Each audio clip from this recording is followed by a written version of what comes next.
Guten Morgen alle miteinander. Ich freue mich, dass wir hier im Gottesdienst zusammen sein können und dass du hier vor Ort dabei bist oder dass du online mit dabei bist. Schön, dass du da bist. Heute Morgen haben wir ein wichtiges und für mich herausforderndes Thema in unserer Predigtreihe Fokus 21, Corona, Endzeit und die Offenbarung. Viele sind in dieser Phase davon umhergetrieben und sie bewegen diese Frage, was hat die aktuelle Situation mit der Endzeit zu tun? Hat Corona etwas damit zu tun? Wir lesen die Offenbarung, wir haben im Leitungsteam der Gemeinde darüber gesprochen, haben miteinander aus der Offenbarung gelesen.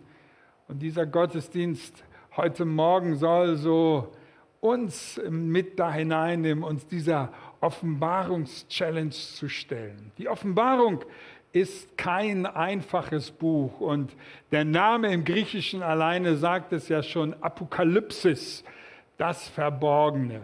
Aber das Verborgene soll nicht verborgen bleiben. Und ich möchte dich bitten, dass du heute Morgen einfach dein Herz dafür aufmachst, für das Gute, was Gott dir heute Morgen geben möchte durch die Offenbarung. Nun, in einer kurzen Predigt so eine Zusammenfassung oder einen Überblick zu geben, das ist nicht ganz so leicht. So, ich kann mich heute nicht in großen Details verlieren, aber ich werde probieren, dich damit hineinzunehmen, dass du einen kleinen Impuls heute Morgen für dich aus der Offenbarung mitnehmen kannst und dass du sagen kannst, ja, durch diese Predigt bin ich ein Stück weitergekommen. Schlag mit mir deine Bibel auf in der Offenbarung. Wir werden heute Morgen nicht so viele Stellen lesen. Ich werde zwar einige zitieren, aber ich werde nicht zu viele mit euch lesen, um auch euch nicht dazu überfordern, denn eigentlich könnte man darüber eine ganze Seminarreihe halten, aber das will ich natürlich nicht. Offenbarung Kapitel 1. Dort können wir lesen von Vers 1 bis Vers 3. Dies ist eine Offenbarung von Jesus Christus, die ihm Gott gegeben hat, um seinen Dienern die Ereignisse, die in Kürze eintreten, bekannt zu machen.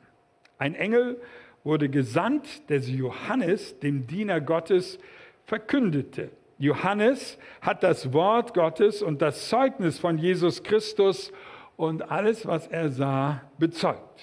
Gott segnet jeden, der dieses prophetische Buch, diese prophetische Rede an die Gemeinde liest, und er segnet alle, die sie hören und befolgen. Denn die Zeit, in der diese Dinge geschehen werden, steht kurz bevor. Es ist eine Offenbarung von Jesus Christus selbst. Sie kommt vom Himmel her und Johannes ist nur der Diener Gottes, der diese Offenbarung weitergibt. Und diese Offenbarung sollte ein Buch des Trostes für die Gemeinde sein und sie sollte Ermutigung geben. Und so soll sie auch heute für uns Ermutigung und Trost sein und uns nicht in eine Unsicherheit hineinbringen. Und was Johannes hier ganz klar sagt, für eine Zeit, die kurz bevorsteht. Nun, wenn wir in der Bibel Zeitangaben lesen, dann wissen wir immer, dass diese Zeitangaben oft verklausuliert sind. Da ist oft von 1000 Jahre die Rede und da ist von in der nächsten Zeit die Rede und dann sieht man das an und schaut das an und es sind doch viele Jahre dazwischen. Warum? Weil Gott ein anderes Verhältnis zur Zeit hat, als wir es haben. Für Gott ist eigentlich gestern genauso heute wie morgen vorgestern ist. Ja? Das ist eine Dimension, die können wir eigentlich nicht verstehen, was damit verbunden ist. Aber so versuchen wir uns, da ein wenig hineinzudenken und wir sehen also, die Offenbarung hat eine Bedeutung gehabt für die erste Gemeinde und für die ersten Gemeinden. Dieser Brief war ja geschrieben an 7 Gemeinden, die in der heutigen Türkei, in Kleinasien sind. Und diese Gemeinden waren in einer besonderen Herausforderung. Was war die aktuelle Situation? Sie war in eine schwere Zeit hineingesprochen. Und so ist unser erster Punkt heute Morgen dieser Gedanke, es ist eine Ermutigung für eine schwere Zeit. Der Kaiser Domitian war damals an der Herrschaft und die Römer haben versucht, so richtig ihren Kult, ihren Kaiserkult durchzudrücken. Die Menschen mussten den Kaiser als Herr und Gott ansprechen. Und natürlich hat das zu Spannungen geführt, weil die Christen gesagt haben, wir wollen unsere Anbetung Jesus Christus allein bringen und nicht dem Kaiser. Und so sind sie in innere Spannungen hineingekommen. Aber die Offenbarung sagt auch den Zustand der damaligen Gemeinde. Und wir müssen wissen, das ist also etwa 60 Jahre nachdem Jesus gestorben ist und von der Erde in den Himmel gegangen ist. Da haben sie diese Offenbarung bekommen und sie zeigt den Zustand der Gemeinden ganz klar auf. Da steht nicht nur drin, ihr seid alle super und du bist der Hammer und Gott mag dich, egal wie du bist. Das sind gute Zusprüche, die wir heute ja gerne weitergeben, auch an andere Menschen. Und ich finde es gut, dass wir solche Zusprüche weitergeben. Aber hier gibt es auch andere Worte. Wenn wir mal Kapitel 2 und 3 der Offenbarung lesen, dann ist das richtig krass, was da steht. Ja? Ihr seid lauwarm. Auf Deutsch gesagt, ihr seid zum Kotzen. Ja? Ich will euch ausspeien aus meinem Munde. Wenn ihr nicht klar brennt für Jesus, wenn ihr nicht einen klaren Lebensstil habt, dann ist eure Nachfolge etwas, was du vergessen kannst. Kauf dir Augensalbe und geh zurück zur ersten Liebe, denn du hast die erste Liebe verlassen. Also die Ermutigung in der schweren Zeit fängt gleich an mit einem ganz klaren Wort, eine ganz klare Ansage, dass Christen nicht lauwarm sein sollen und dass sie gerade in schwerer Zeit eine klare Linie haben sollen. Und ich finde das auch für uns wichtig, dass wir das heute Morgen aufnehmen. Dass wir sagen, ja, in dieser Zeit, die für uns jetzt nicht gerade einfach ist, wollen wir nicht lauwarm sein, wollen wir nicht die erste Liebe verlassen haben, sondern wir wollen brennen für Jesus und seinen Weg gehen.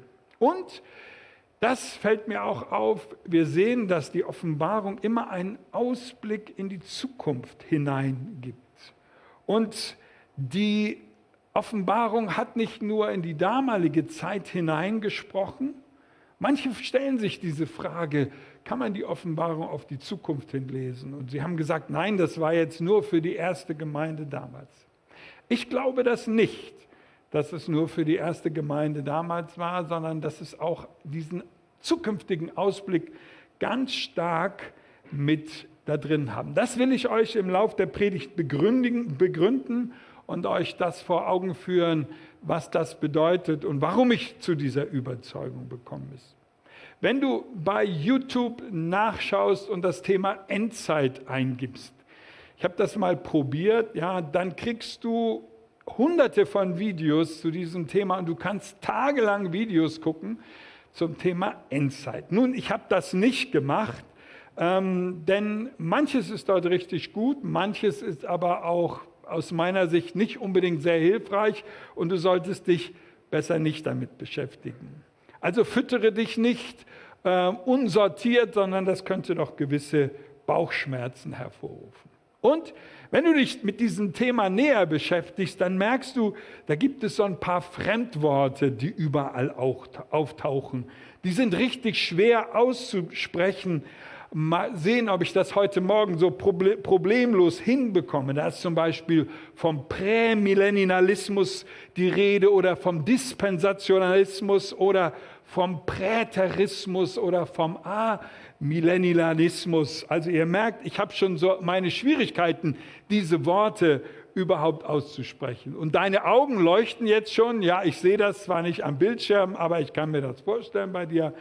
Hey, hör mir bloß auf mit solchen Fachworten. Was ist denn damit gemeint? Das will ich auch gar nicht im Detail erläutern. Wenn du näher darüber wissen möchtest, dann kann ich dir mein Konzept zur Verfügung stellen und dann kannst du diese Worte und die Bedeutung der Worte nachlesen und dir ein tieferes Verständnis davon machen. Aber das bringt uns jetzt nicht unbedingt weiter. Nur was ich hier sagen möchte, ist Folgendes.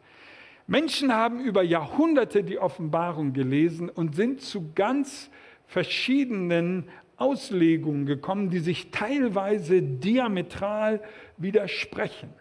Das muss uns bewusst sein, wenn wir uns mit der Offenbarung auseinandersetzen. Und das hängt immer damit zusammen, mit welch einem Ansatz gehe ich an die Bibel ran. Manche, die die Bibel lesen und auch darüber predigen, kommen von einem sehr liberalen Ansatz und sagen, wow, also all die Geschichten von Jesus und wo er auf dem Wasser gegangen ist und die Brotvermehrung, das ist alles so aus dem Reich der Mythen und da können wir heute nicht viel draus nehmen. Aber wir als Gemeinde, als überzeugte Christen gehen grundsätzlich anders mit dieser Thematik um und wir schauen, dass das Wort Gottes für uns eine Bedeutung hat. Und die Frage, die wir zunächst einmal beleuchten wollen, ist, wie gehen wir eigentlich grundsätzlich mit der Bibel um? Was ist unser Bibelverständnis, was wir haben?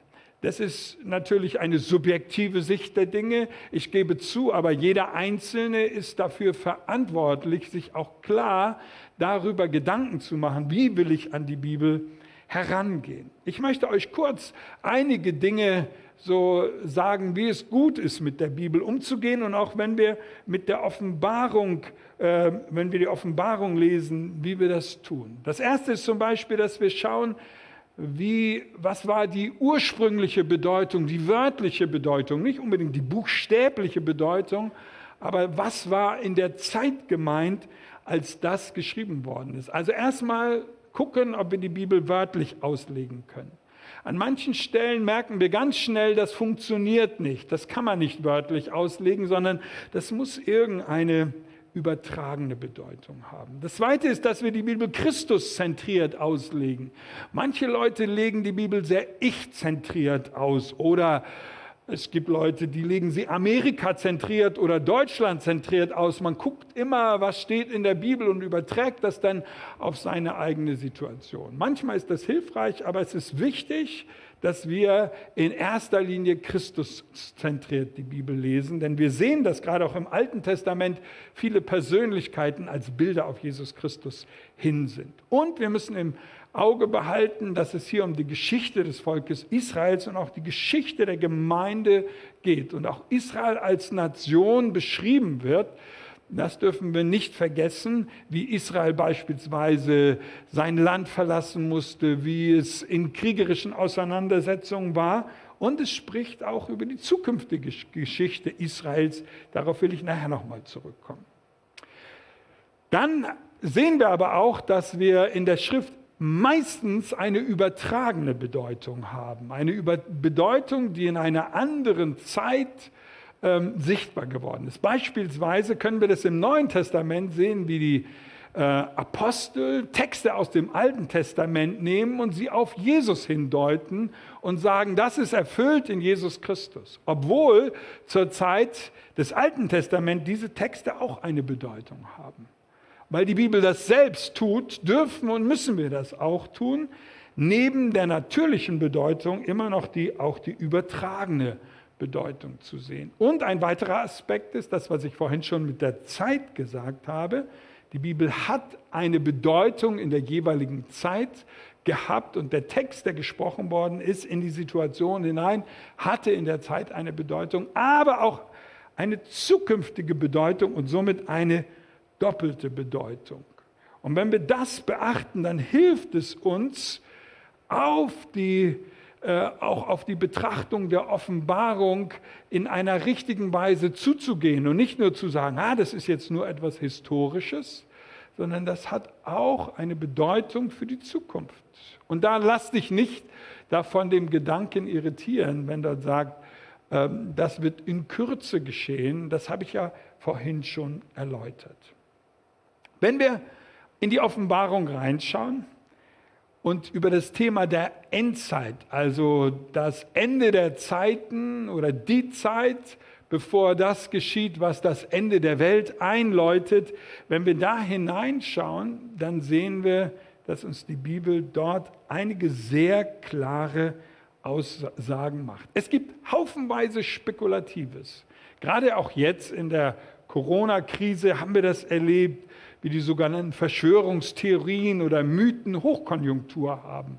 Und so ist natürlich die bildliche Bedeutung der Offenbarung so ein richtiger Pool dafür, dass Leute gesagt haben, ja, ich spekuliere jetzt mal ein bisschen. Denn wir alle haben so diesen Wunsch dieses alten Kinderspiels, ich sehe was du nicht siehst. Und wir wollen alle mehr wissen als die anderen. Das ist so ein Menschheitswunsch, der ganz stark da ist. Und das ist der Grund dafür, dass manche Leute anfangen zu spekulieren. Ich möchte euch heute Morgen versuchen, das aufzuzeigen, was aus meiner Sicht Tatsachen, Fakten über die Endzeit sind. Gut, da mögen Leute anderer Meinung sein, als ich sie bin und sagen vielleicht, nee Frank, den und den Punkt sehe ich anders.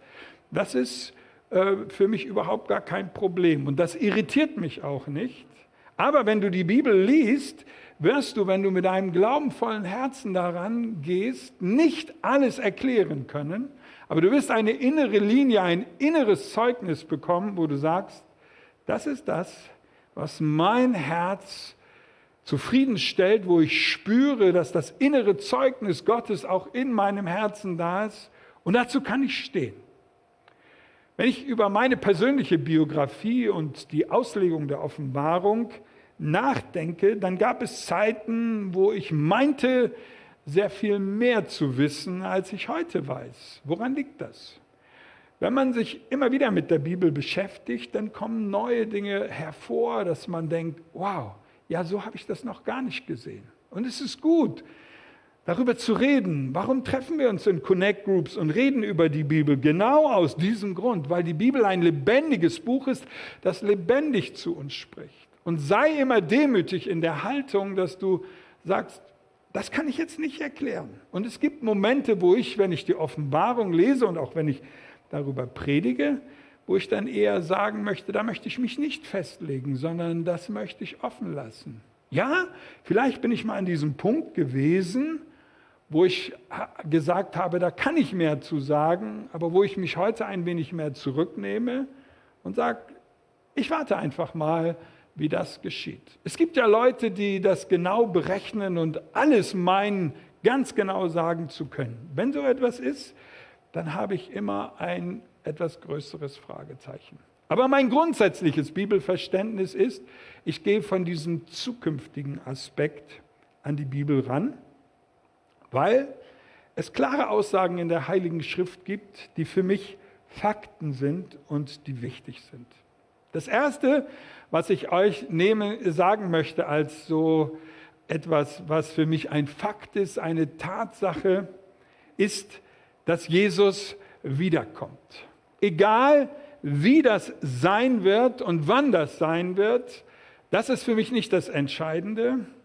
Aber es wurde direkt bei seiner Himmelfahrt angekündigt. Jesus ist, Apostelgeschichte 1, Vers 11, ich lese diese Stellen nicht mit euch, aber wie gesagt, ihr könnt sie von mir gerne nachher bekommen. Dort kommen Engel, als die Jünger zum Himmel starren und sagen, wow, Jesus ist weg. Sie sagen deutlich, Jesus wird wiederkommen. So wie ihr ihn jetzt habt auffahren sehen, so wird er wiederkommen. Und an anderen Stellen finden wir das bestätigt, dass Jesus wiederkommen wird. Die Bibel spricht in diesem Zusammenhang über den sogenannten Tag des Herrn. Das ist so ein Fachbegriff, den wir finden an vielen Stellen in der Bibel, der so die Ereignisse um das Ende, um die Wiederkunft Jesu, um die Aufrichtung seines Reiches beschreibt. Dieser Begriff, den können wir uns mal so im Hinterkopf merken. Jesus Christus wird wiederkommen. Und schon im Alten Testament finden wir die Ankündigung über den Messias, dass er kommen wird. Und das hat die Leute irritiert, weil manchmal ist das so wie ein Bild, wenn man über die Bergspitzen rüberschaut. Man sieht nur die Spitzen, aber man sieht die Täler dazwischen nicht. So ist im Alten Testament schon die Rede von diesen verschiedenen Erscheinungen Jesus, wenn er auf die Erde kommen wird. Und das sind verschiedene Zeitpunkte. Deswegen sehen wir im Alten Testament ganz klar, Jesus ist gekommen, um das Werk am Kreuz zu tun, aber er wird sichtbar wiederkommen. Das Zweite, was für mich ein Fakt ist, ist, dass der Zeitpunkt dieser Wiederkunft verborgen bleibt. Die Bibel spricht über diesen Tag des Herrn und dass wir ihn gerne berechnen wollen würden. Wie ist es sein? Wann wird das sein? Wann wird der Zeitpunkt deiner Ankunft sein, wollen die Jünger wissen. Wann wirst du dein Reich wiederherstellen? Das ist genau die Frage, die sie ihm stellen, als er gen Himmel fährt. Weil sie haben gedacht, ja, Jesus ist hier unser Präsident und er wird seine Herrschaft aufrichten. Und Jesus sagt eindeutig, das steht nicht in meiner Macht, sondern Zeit und Zeitpunkte weiß allein der Vater im Himmel, der es festgesetzt hat. Im 1. Thessalonicher Brief wird das auch nochmal bestätigt, dass das alleine bei Gott liegt. Es gibt nun etliche Sondergemeinschaften des Glaubens und dazu zählt nicht nur die Wachturmgesellschaft und die Zeugen Jehovas, sondern viele andere haben es auch versucht. Sie haben berechnet und gesagt, ja, dann und dann kommt Jesus wieder. Und dann haben sie das irgendwie erklärt, Jesus ist unsichtbar wiedergekommen und sonst alle möglichen Erklärungsformen. Leute, wir dürfen ganz klar wissen, dass das allein dem Vater überlassen ist und dass wir uns davor hüten sollen. Ich bin davon überzeugt, dass wenn wir in dieser Zeit leben, dass dann in unserem Herzen ein klares inneres Zeugnis auch darüber entstehen wird, wann Jesus wiederkommen wird. Aber hüten wir uns davor, das zu berechnen. Und als Jesus von seinen Jüngern gefragt wird in Matthäus Kapitel 24, was ist denn der Zeitpunkt? Diese Frage wird ihm nämlich immer wieder gestellt und genauso wie die Jünger gestellt haben, stellen wir heute auch manchmal diese Frage. Dann sagt Jesus ihnen keinen Zeitpunkt, aber er sagt ihnen einige Kennzeichen. Er sagt zum Beispiel, es wird Kriege geben, Auseinandersetzungen, und du kannst das in Matthäus Kapitel 24 nachlesen. Es wird Hungersnot geben, Erdbeben, falsche Propheten, Polarisierung, die Menschen werden gegeneinander sein. Es wird Gesetzlosigkeit geben. Die Liebe wird erkalten. Das alles sind Kennzeichen dafür, dass das Ende näher kommt. Aber Frank, so etwas hat es doch schon immer und überall gegeben. Richtig, du hast es erfasst. Deswegen waren auch Christen zu jeder Zeit innerlich auf Hab-Acht-Stellung und haben gesagt, jetzt ist es soweit. Jesus kommt wieder. Darf ich dir ein paar Beispiele aus der letzten Zeit geben? Als die Staatengründung Israels war, 1948, oder der Sechstagekrieg, oder als die Ölkrise 1973 war, wissen einige ja gar nicht mehr, was das war. Da waren die Autobahnen gesperrt, da hatten wir Lockdown mit dem Auto, keiner durfte Auto fahren. Oder als die EU gegründet worden ist mit dem sogenannten 10-Staaten-Bund. Oder erinnert ihr euch 1986, als der Reaktor in Tschernobyl hochgegangen ist? Da hat man gesagt, wow, Wermut kommt hier überall runter. Das ist das, was in der Offenbarung geschrieben ist. Oder am 11. September 2001, als die Flugzeuge in die Twin Towers in New York gesteuert worden sind. Oder der Tsunami 2004. Es gibt so viele Punkte, wo Christen gesagt haben, das Ende ist nahe. Und das ist auch gut so. Warum?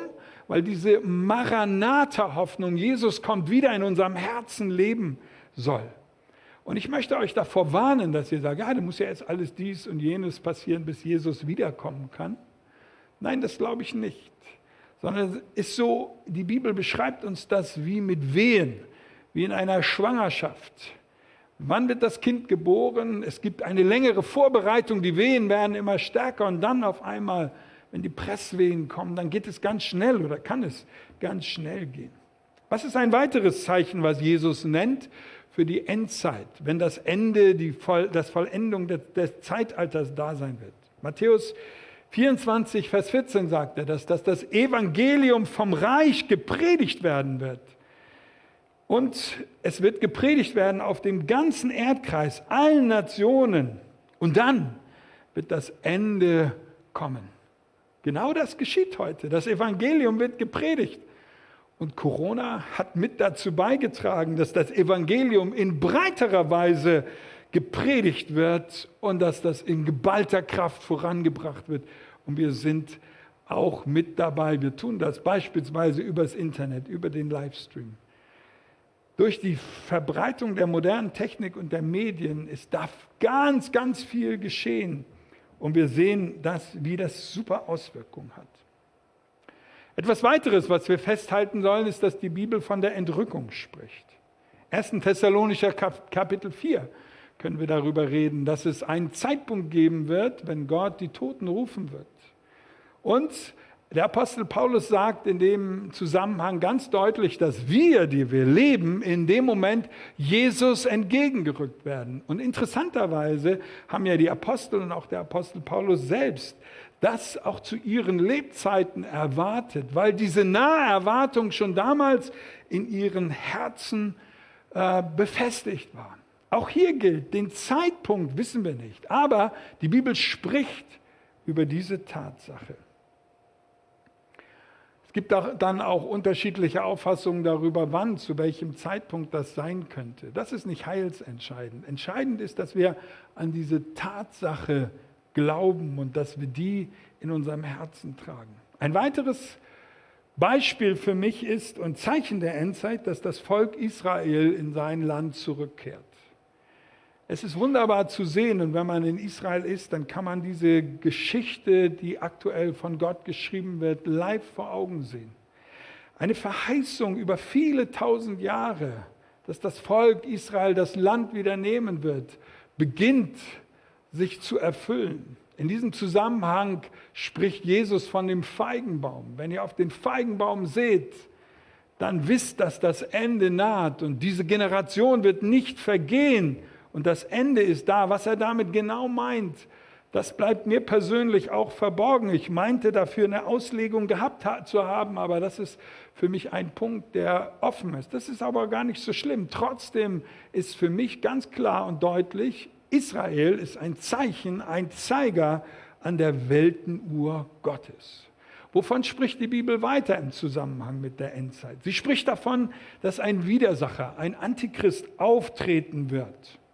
Kinder, es ist die letzte Stunde, sagt der Apostel Johannes in 1. Johannes Kapitel 2. Und wie ihr gehört habt, dass der Antichrist kommt, so sind nun schon viele Antichristen gekommen.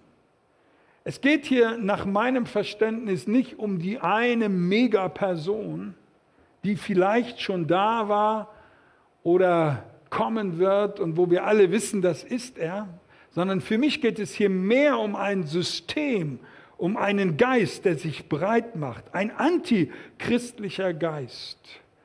Und dieser Geist, der hat etwas Widergöttliches in sich. Und dieses Widergöttliche, das setzt sich Gott entgegen. Und zum Ende hin wird das dann noch einmal viel stärker auftreten. Sollen wir auf den Antichristen warten? Ist er als Person schon da gewesen? Wird er in Person kommen, dass wir alle wissen, das ist er? Es kann durchaus sein, dass das so sein wird. Aber es könnte auch durchaus sein, dass es ein ganzes antichristliches System ist, was unsere Gesellschaft immer mehr durchzieht und wo die Frage sein wird, zu welchem System stellst du dich? Stellst du dich zu Jesus Christus oder stellst du dich zu diesem Antigöttlichen? Mit diesem System des Antichristen ist diese sogenannte Zahl, das Malzeichen 666 verbunden. Offenbarung Kapitel 13 können wir darüber lesen. Und man muss dieses Zeichen besonders und bewusst annehmen und sich bekennen zum System des Antichristen, zu dem, dass man sich gegen Christus stellt. Manche befürchten ja, das kann einem so untergejubelt werden. Ich persönlich glaube es nicht, dass es uns irgendwie untergejubelt werden wird, sondern wir müssen es annehmen. Wir müssen eine Entscheidung treffen. Und ich glaube, wenn wir wachsam sein werden, dann werden wir innerlich gewarnt sein und werden es nicht tun. So manche haben mich gefragt, ja, wie ist es denn jetzt, wenn ich mich gegen Corona impfen lasse, wird mir dann dieses Malzeichen mit eingeimpft?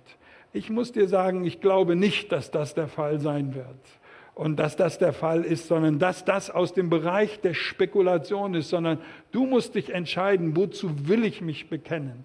Und wenn ich mich gegen Christus stelle, und das dann annehmen werde, um kaufen und verkaufen zu können, dann wird das negative Auswirkungen haben. Die Predigt reicht nicht, dass ich auf all diese Dinge eingehen kann. Der Antichrist wird kommen, reitend auf einem weißen Pseudopferd. Offenbarung Kapitel 6, wenn wir über die Siegel und das Buch, was geöffnet wird, lesen können, dann können wir über das Auftreten des Antichristen lesen. Und ich glaube, dass das sehr viel damit verbunden sein wird, dass ein Bekenntnis gegen Christus gefordert wird. Es werden Erdbeben und Katastrophen sein. Wenn du dir das mal die Zeit nimmst und das in der Offenbarung liest, dann ist das richtig dramatisch, was dort beschrieben wird. Erdbeben und Katastrophen nehmen zu. Blutvergießen, Hass, Mord, Krieg, Feldzüge, Hungersnot, Inflation, Hagel, Feuer, Meer zu Blut, Wasser zu Wermut, Sonne und Mond verfinstern sich. Heuschrecken in einer etwas interessanten Beschreibung werden uns dort genannt. Unwetter, Hitzewellen. Kennen wir das? Irgendwie sehen wir das, ja, dass das in unserer Zeit richtig zunimmt. Manches in unserer Zeit, wie beispielsweise der Klimawandel, könnte man in diese Richtung durchaus deuten und sehen, hier verändert sich etwas. Wir müssen allerdings auch fairerweise im Hinterkopf behalten, dass wir natürlich heute die Sachen viel besser mitbekommen, als sie damals mitbekommen worden sind. Es werden Seuchen und Krankheiten sein, sagt die Bibel. 1/3 der Menschheit wird sterben. Geschwüre, verseuchtes Wasser. Wir sehen eine Zunahme von Krankheiten weltweit. Und das ist etwas, was in der fortschreitenden Weltgeschichte für mich immer intensiver wird. Was hatte man denn in anderen Ländern, was Deutschland gar nicht mitbekommen hat? Die Vogelgrippe beispielsweise, sind wir zum großen Teil von verschont geblieben. Oder die Vorgänger von Covid-19. Das alles war weltweit da. Oder denken wir an AIDS oder andere Dinge. Einige Krankheiten sind ausgerottet worden, wie die Pest, Lepra, Aussatz, andere Dinge. Und dann kamen neue. Was sind die Ursache von Krankheiten? Manche sagen, die Ursache von Krankheit ist, dass du gesündigt hast. Nein, das sehe ich nicht so. Nicht die Ursache, dass du gesündigt hast. Aber die Menschheit ist gefallen und Sünde ist in die Welt hineingekommen. Der Mensch wollte selbstbestimmt leben und will das heute. Er will alles im Griff haben. Und jetzt fangen wir auch noch an, auf dem Trip zu reiten und zu sagen, wir wollen den Zeitpunkt selbst bestimmen können, wann wir von dieser Erde gehen. Und befördert durch unser Bundesverfassungsgericht wird es da zu einer gesetzlichen Neuregelung kommen. Wir können darüber beten, dass es zu einer guten und nicht zu einer dammbrechenden Lösung kommen wird. Der Mensch will selbstbestimmt unterwegs sein, hat alles in die Hand genommen, nimmt alles in die Hand, probiert alles aus, experimentiert, macht dies und jenes. Ja, wir haben gute Erfolge erzielt, aber wir haben auch manches Desaster dadurch erzeugt. Und Krankheit breitet sich immer aus. Und ich sage euch Folgendes, selbst wenn wir Corona in den Griff bekommen, wird die nächste Seuche bald vor der Tür stehen. Weil das ein Prinzip der gefallenen Schöpfung ist, der Degeneration. Nein, nicht alles entwickelt sich abwärts. Es gibt auch Dinge, die sich aufwärts entwickeln, die besser werden, weil Menschen sich investieren und von Gott gegebene Gaben einsetzen. Aber Krankheit ist etwas, was eine Auswirkung, eine langfristige Auswirkung von Sünde ist. Und ich bin davon überzeugt, dass es auch ein Instrument des Teufels ist. Und wenn wir in die Offenbarung hineinschauen, um Menschen zu quälen. Nicht nur gesundheitlich zu quälen, sondern auch in Angst zu halten, in Atem zu halten. Welch eine Angst ist jetzt ausgelöst worden durch diese Krise. Alle Beziehungen sind eingefroren, alles Mögliche, weil wir Angst haben. Und weil unsere Regierung sagt, wir müssen dagegen vorgehen, was ja auch gut ist.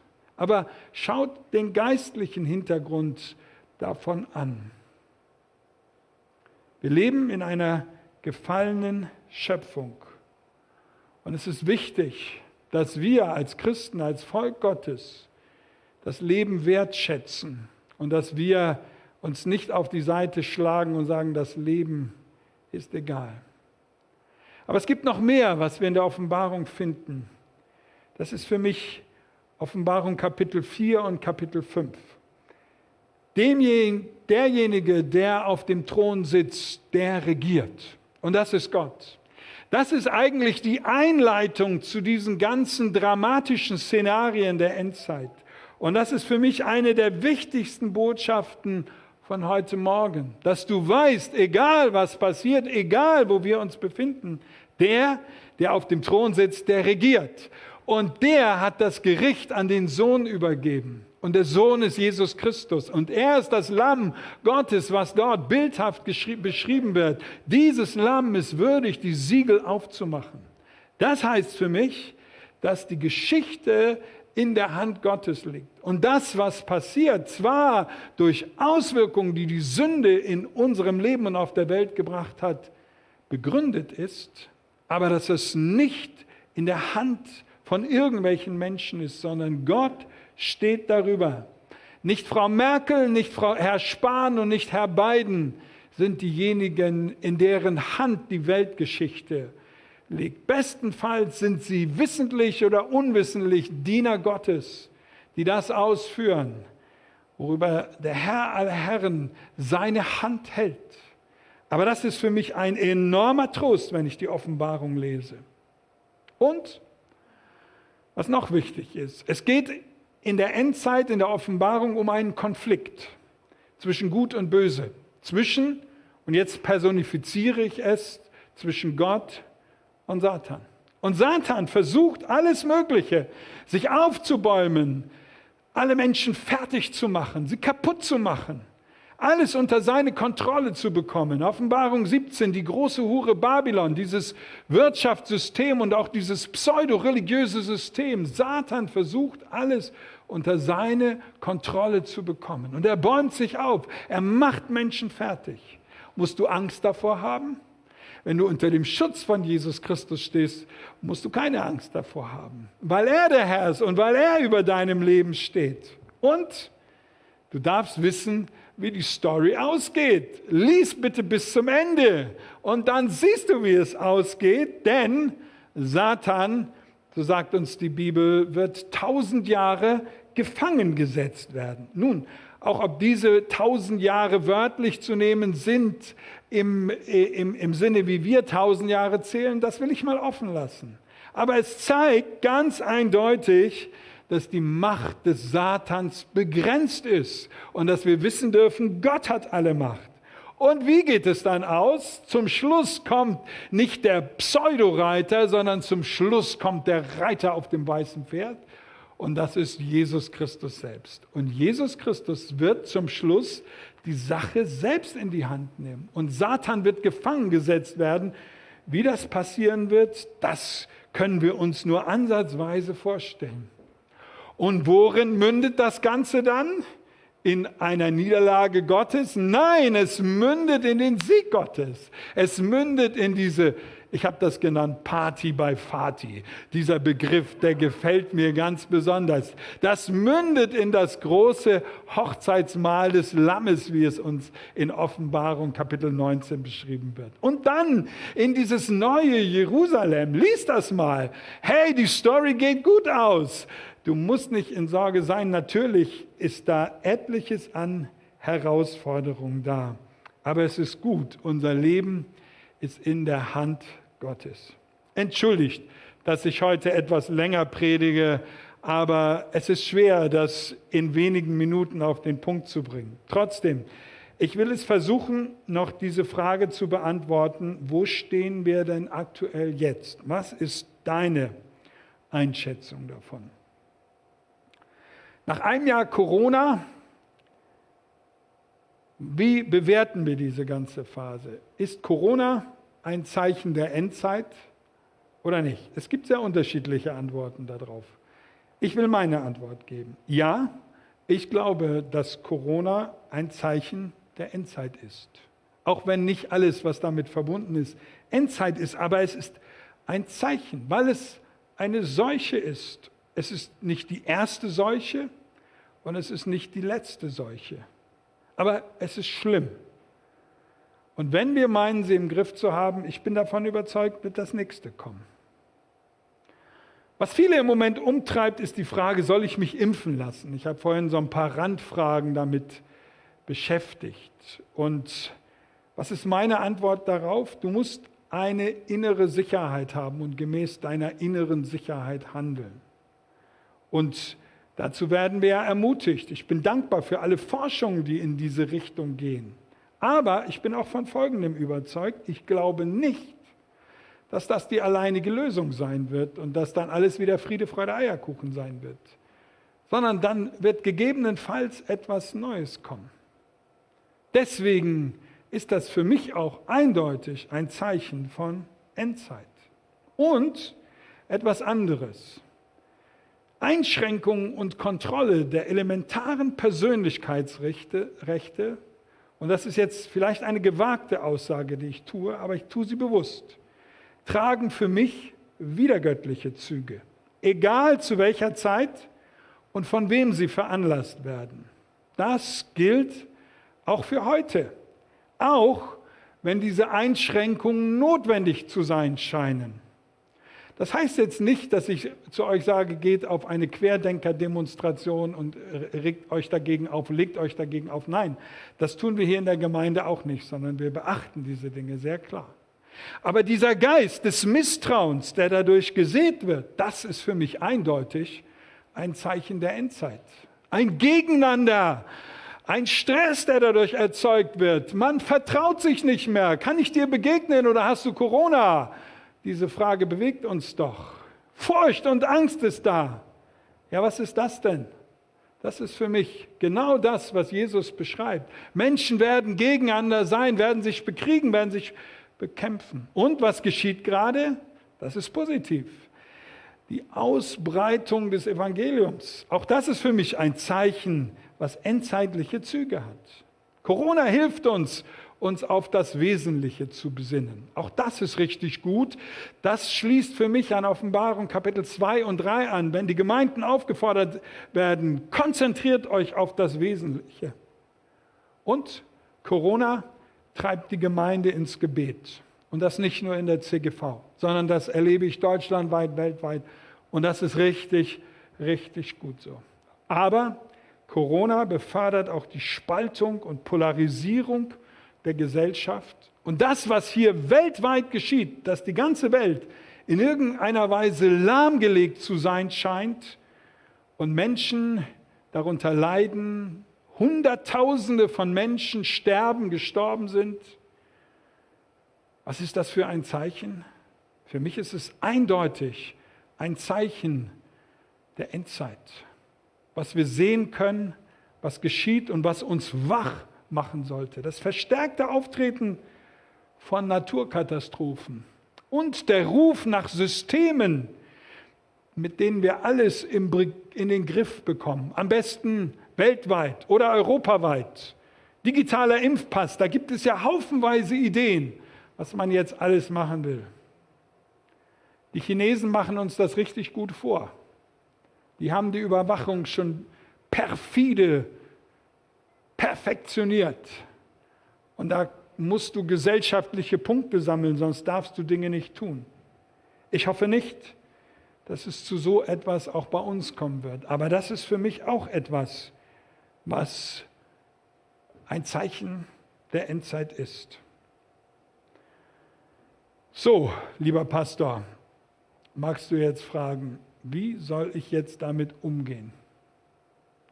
Soll ich jetzt das alles so an mir runterrieseln lassen und denken, schlimm, dass wir in so einer Zeit leben, macht es überhaupt noch Sinn zu leben? Oh ja, ich möchte dir ganz, ganz viel Hoffnung machen und möchte dir sagen, wenn du mit Jesus Christus und in Jesus Christus verwurzelt lebst, dann ist dein Leben hoffnungsvoll. Lasst mich euch diese 3 Begriffe zum Schluss mitgeben. Dein Leben kann hoffnungsvoll sein. Dein Leben kann zielorientiert sein. Und dein Leben muss wachsam sein. Wir haben in Jesus Christus so eine gute, wunderbare Hoffnung. Und die Gemeinde soll ein Superspreader der Hoffnung sein. Wenn wir uns auf Jesus Christus stützen und ihn substanziell in unserem Leben haben, dann dürfen wir wissen, wir haben Hoffnung. Du hast Hoffnung. Egal was kommt, egal ob Corona dich trifft oder nicht, egal ob sonstige Dinge über dein Leben hineinbrechen, ob andere Krankheiten da sind, was auch immer, du hast Hoffnung in Jesus Christus und du darfst zielorientiert leben. Ich sage es immer wieder, wir haben nur so ein kleines Fenster, in dem wir leben können und etwas zu Gottes Ehre gestalten können. Lass uns das in Kraft tun, lass uns das in Entschlossenheit tun. Und lass uns das wachsam tun. Auch das müssen wir sein, wachsam. Und ich wünsche uns, dass wir diesen Blick heute Morgen auf den Thron Gottes in Offenbarung 4 richten, auf den, der auf dem Thron sitzt. Dass wir unseren Blick richten auf den, der uns Hoffnung gibt, Jesus Christus selbst. Er ist heute Morgen da. Und er ist derjenige, der es in der Hand hat. Und der auch dein Leben in der Hand hat. So vertraue ihm ganz neu dein Leben an. Wir wollen einige Momente nehmen, wo wir in dieses Lied Ewigkeit hineinhören. Dass die Ewigkeit unser Zuhause ist. Und dann möchte ich noch einmal zurückkommen und für dich beten und dich segnen und dein Leben ganz besonders unter die Gnade und unter den Schutz Gottes stellen.